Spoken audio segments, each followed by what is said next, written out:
DJ Mag Best of British Awards, joined by winners of the Breakthrough DJ Award, Bicep. So how's it going, lads? Good night? All good. Awesome. So a pretty mad year for you boys.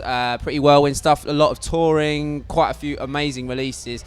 Looking back, are there any specific highlights? You know, how's it been?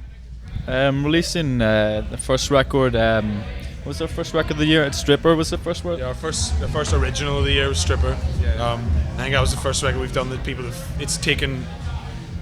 noticed beyond our group of friends, or not beyond our group of like DJs that we'd hang around with. The kind of like it's the first one where kind of you get people requesting it in clubs people you don't even know. So yeah, it was cool, and I suppose it's just been kind of steadily up since then. So I mean, it's definitely been a bit of a roller coaster, like kind of very busy. The point now where we're so busy getting more records made, it's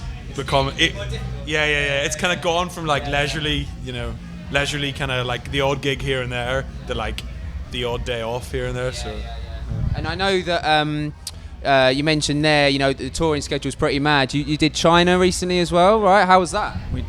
Pretty nuts. China's a crazy place. I mean, people out there haven't really experienced electronic music like they have in the UK, and it was kind of a learning curve for us. But hopefully we'll go back there again, hopefully next year, and sort of try out a couple of new things for them. But I think they've become more receptive to house music, so it was quite interesting and quite nice to go out and visit. Yeah. I mean, it must be pretty amazing experience to sort of people that kind of far away on the other side of the world recognising tunes and you know, wanting to hear you guys out. Yeah, it was weird. You had like 3 or 4 like super fans in each place, but other than that, there wasn't really many people that were actually in tune with the music. But those 3 people or 4 people were always really like into it.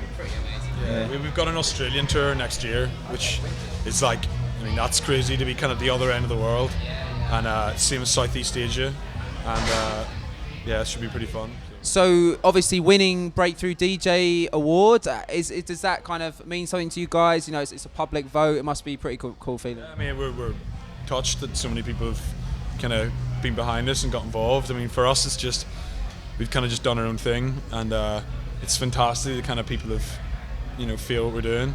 Followed us from like the early days. It's the same people that kind of still enjoying what we're doing, which is I'm pretty happy about. It's been great that it's been, because we really only started seriously producing this year. We'd put out 1 or 2 records before, but nothing that was kind of like a string of releases that we planned. And we have run the blog for like 4 years, and we've had a lot of people that have kind of like been in touch with us from the beginning, and it's kind of just been nice to kind of like develop and kind of like have like other people. But we felt like it's always been great. We've had a lot of people behind us from the day one, so it's awesome. And winning an award, you know, for your DJing, for your DJ sets, do you think there's anything that really kind of pushes your sets out there, you know, that kind of that people, you know, would be voting for? You know, what is it that makes a Bicep set stand out? I don't want to come across as one of those like vinyl people, because we do play USB stuff. We play CDs as well, but we focus on having a lot of music in our sets that isn't available elsewhere on the web. We go through record shops and Discogs and a lot of like early 90s, you know, kind of like gems from that time, from that era that everyone knew, but these days people don't know as well. And it's just, you know, for us it's been kind of, there wasn't any great master plan. It was just we just like playing good music from any period. And I think for me personally, it would be that you clearly put the effort in, go out hunting records, you know, really kind of doing your homework, really. Yeah, that for me is what makes it stand out. Yeah. Well, I think we've been DJing quite a lot, like think about 8 years or something, even more. And it's just like DJing out, I mean, and it's just been like you kind of learning. And I think this year kind of everything sort of clicked into place with DJing quite a lot. I mean, I think it was really only like May this year that we were happy with our sets ever. The first time ever we've been comfortable. Before that, it's always been playing a load of music over an hour and a half, and then around about May time, when we really spent a lot of time thinking about how to kind of like play a proper set, and getting used to playing much bigger venues. Before it had always been 300 people, and then suddenly we were playing 1,000, 2,000. So kind of tried to put a lot of work in and think about how what we play affects the whole room and what size of room. So it's Obviously you're a DJ duo. Do you have a kind of set way that you play, or do you just vibe out? We kind of just sort of see where the way's going. Usually we'll start off a couple of tunes about, and then sort of see. We can either go like half an hour each, or just even like one back to back. It just depends on the kind of crowd and also the kind of venue and everything. But yeah, if it's quite an intense atmosphere, it would tend to be one-on-one, just because. It's almost like you bounce off each other, or not competitive, but there's a very step it up. Thinking like about trying to bit better at every next record. When it's slower atmosphere, or after hours or before the warm up, we'll definitely play a lot deeper and take half an hour to kind of build ourselves.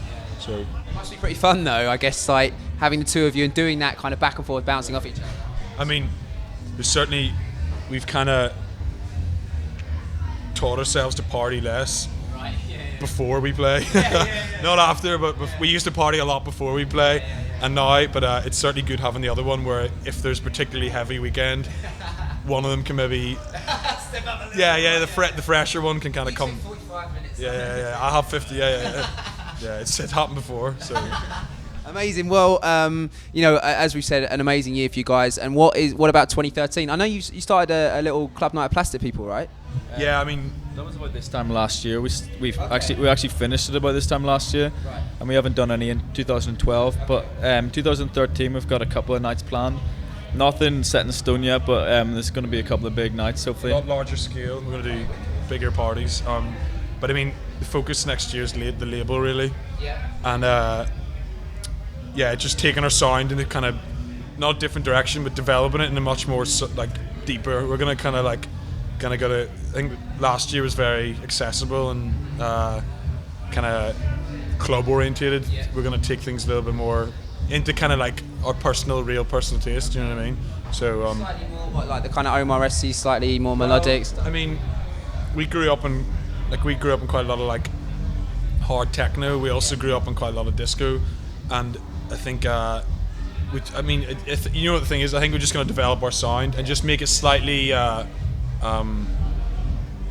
a little bit of a conscious choice. I think it's just maybe more musical. I think just a little deeper and more musical at the moment. There'll be influences from everywhere, from techno to It's very hard to compare to anyone else because I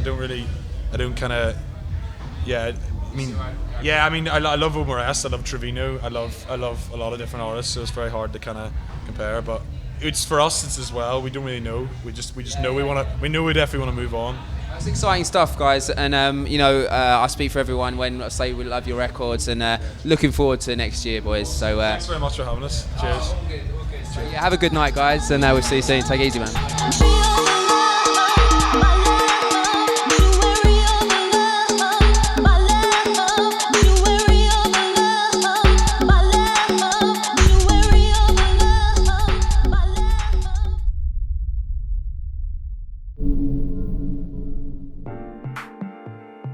At Point Blank Online, you've got two methods of interaction with your tutor. Firstly, you've got the weekly online masterclass, which is in real time. And then also we've got feedback on your assignments, and that's known as DVR.